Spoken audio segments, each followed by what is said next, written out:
नमस्कार विद्यार्थियों, जैसा कि अभी हम अगले ही कंटेंट में हमने पढ़ा है कि ऋग्वेद का हम अग्नि सूक्त का अध्ययन कर रहे हैं।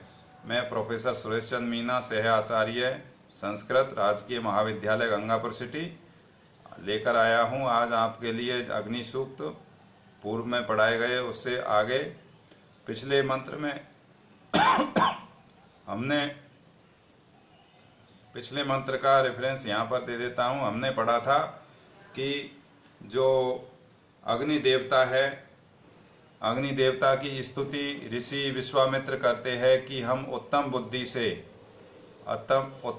से आपके समीप पहुँचते हैं। किस प्रकार पहुँचते हैं? क्योंकि हम दिन रात आपकी स्तुति करते हैं, आपके लिए यज्ञ करते हैं। इस प्रकार से दिन रात आपका यज्ञ करते हुए, स्मरण करते हुए और उत्तम बुद्धि से आपके समीप पहुँचते हैं। तो इस प्रकार से उस पिछले मंत्र में ऋषि विश्वामित्र ये प्रार्थना करते हैं कि हम आपके समीप पहुँचते हैं, इस प्रकार से कार्य करते हुए।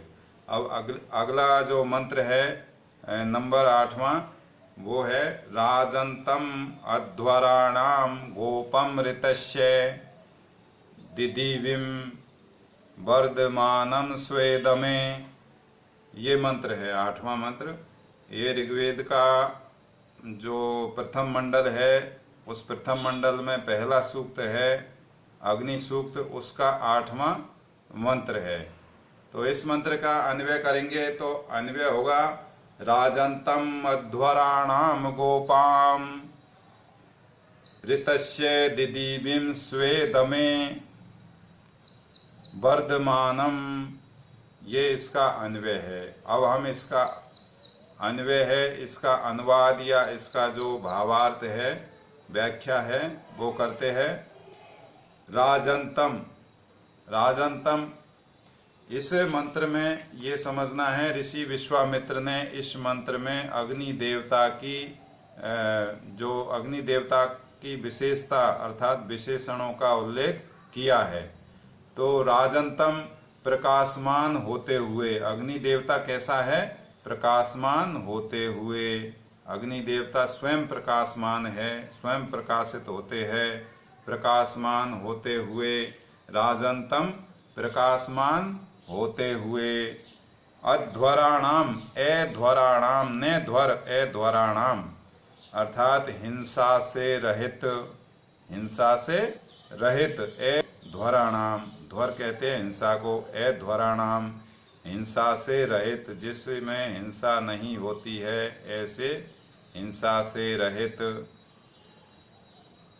गोपे, गोपाम, हिंसा से रहित यज्ञों के। गोपाम मानी रक्षक। तो अग्निदेव कैसे है? एक तो है स्वयं प्रकाशमान, एक हिंसा से रहित यज्ञों के रक्षक गोपाम।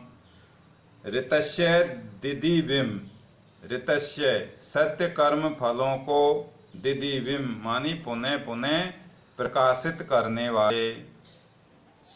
ऋतस्य दिदिविम, सत्य कर्म फलों को अग्नि देवता है, वो पुनः पुनः प्रकाशित करने वाले हैं। और स्वेदमे, स्वे मानी खुद के, स्वयं के, दमे मानी घर में।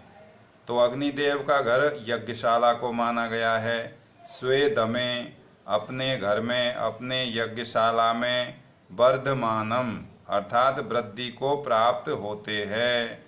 वर्धमानम, वृद्धि को प्राप्त कैसे होते हैं? जब यजमान यज्ञ करता है तो यज्ञ करने के दौरान जो हवि अग्नि में जो हवि डाली जाती है, आहुति दी जाती है, तो उससे अग्नि देवता है वो वर्धमानम, वृद्धि को प्राप्त होते हैं। तो इस प्रकार से इस मंत्र में अग्नि देवता की एक प्रकार से 4 विशेषण बताए गए हैं। एक तो है जो राजंतम, अर्थात प्रकाशमान होते हुए। अध्वराणाम गोपाम, और हिंसा से रहित यज्ञों के रक्षक है वो हैं। इसके बाद में ऋतस्य दिदिविम, अर्थात ऋतस्य सत्य कर्म फलों को पुनः पुनः प्रकाशित करने वाले हैं। जो भी यजमान है वो पुण्य कर्म करता है, ऐसे सत्य कर्म फलों को अग्नि देवता पुनः पुनः प्रकाशित करने वाले हैं। ये तीसरा विशेषण है। और चौथा क्या है? स्वेदमे वर्धमानम, अपनी यज्ञशाला में वृद्धि को प्राप्त होने वाले। ऐसे ये पिछले जो मंत्र है उससे अनुक्ति करेंगे, उसकी आवृत्ति करेंगे एक पद की। ऐसे आइमसी अर्थात ऐसे अग्नि देवता के हम समीप पहुँचते हैं या जाते हैं। तो इस प्रकार से स्तुति करता हुआ विश्वामित्र कहता है। इसके बाद में हम अगला जो मंत्र है 9वां, वो अगले ही कंटेंट में अध्ययन करते हैं। 9वां मंत्र है वो अंतिम मंत्र है इस सूक्त का। नमस्कार, धन्यवाद।